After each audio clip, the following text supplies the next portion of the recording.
சாப்பிடுங்க. போதாது. இன்னும் ஒரு வாய் சாப்பிடுமா. சாப்பிடு கண்ணு. மறுபடியும் எங்க கையால எப்ப சாப்பிட போறியோ சாப்பிடு. மாமியார் வீட்டுக்கு போனதுக்கு அப்புறம் இந்த அத்தைகளை மறந்துடாத. அத்தை, எனக்கு எல்லாமே நீங்க தான். Hi aunty. ஹாய். இங்க என்ன பண்றீங்க? ஒன்றும் இல்லை, பெரியம்மா இந்த நெக்லஸ் கொடுத்து அதெல்லாம் போட்டு வர சொல்லி சொன்னாங்க. அதுக்கே நீங்க வந்தீங்க? வேற யார்கிட்டயாவது கொடுத்து அனுப்பிருக்கலாம்ல. பொண்ணு பாக்குறதுக்கு சாக்கு வேணாம். மாப்பிள்ள இப்படியே நின்னுட்டு இருந்தீங்கன்னா நீங்க எப்ப தயாராகிறது? அந்த ஐயா பொண்ணை மண்டபத்துக்கு தான் கூட்டு வரோம். போங்க. ஹலோ. கொடுத்துட்டேன். என்ன பண்றாரு? வாஷிங்டன் வெற்றிவேலும் சிகாகோ சக்திவேலும் லாஸ்ட் மினிட்ல ஓவர் ஆக்ஷன் பண்ணி கெடுத்துருவானு சொல்லுவாங்க.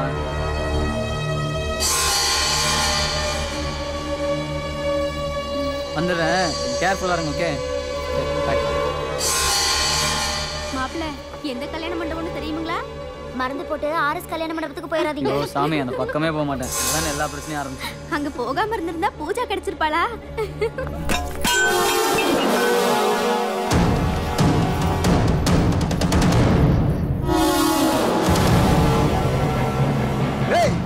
எங்க ஊருக்கு வந்து எங்களை ஏமுட்டாளாக்கிட்டல.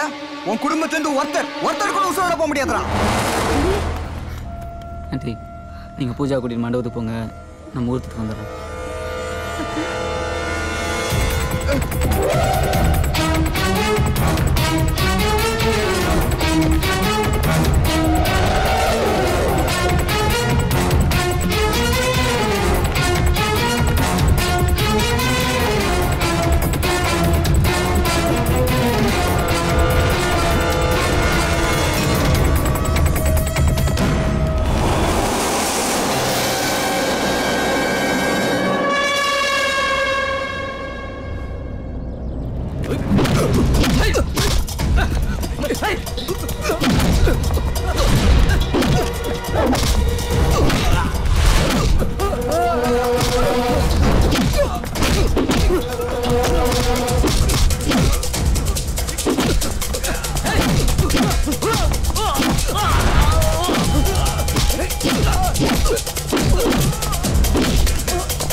மருமகளை பார்த்தா எனக்கு நம்ம தங்கச்சி ஞாபகம் வருதானே.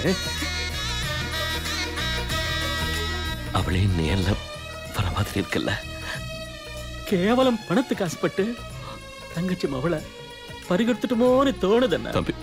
ஒரு இடத்துல அவளுக்கு என்ன வசதி இருக்குமோ தெரியலையே. அண்ணே, அப்பப்போ அவளுக்கு 50 மூட்டை அரிசி அனுப்பி வைக்கல அவனே. நீ ஒண்ணும் கவலைப்படாத, அவ எங்க இருந்தாலும் நம்ம பொண்ணு போல பாத்துக்கலாம். அவ கண்ணுல ஒரு சொட்டு தண்ணி பதிலிச்சு அதை ஏக்காம கொன்னுடலாம். சரிங்கண்ணே. கண்ணே, எங்களை எல்லாம் விட்டுட்டு போறமேன்னு கவலைப்படாத.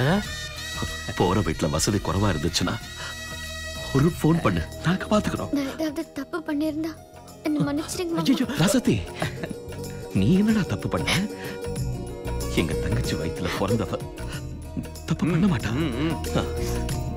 அனுபாது கண்ணே, எனக்கு ஒரு மாதிரி வருது. நீ எங்க வீட்டோட குலதெய்வம்டா. போற இடத்துல பிறந்த வீட்டோட பெருமையை காப்பாத்துறோம். பொறுப்படுமா, எல்லாரும் காத்துட்டு இருக்காங்க. வாமா வா.